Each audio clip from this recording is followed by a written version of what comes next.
York City, extremely tight security will be in place when Nicolas Maduro and his wife make their first scheduled appearance in federal court in Lower Manhattan tomorrow. Maduro and his wife are being held separately at the same notorious jail used for Ghislaine Maxwell, Sean Combs, El Chapo, and Luigi Mangione. ABC's Whit Johnson is outside the facility in Brooklyn.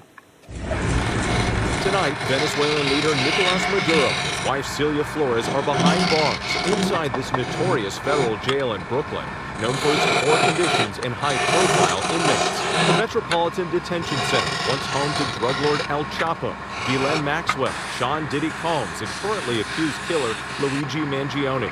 Tomorrow, the ousted Venezuelan president will be transported to the federal courthouse in Lower Manhattan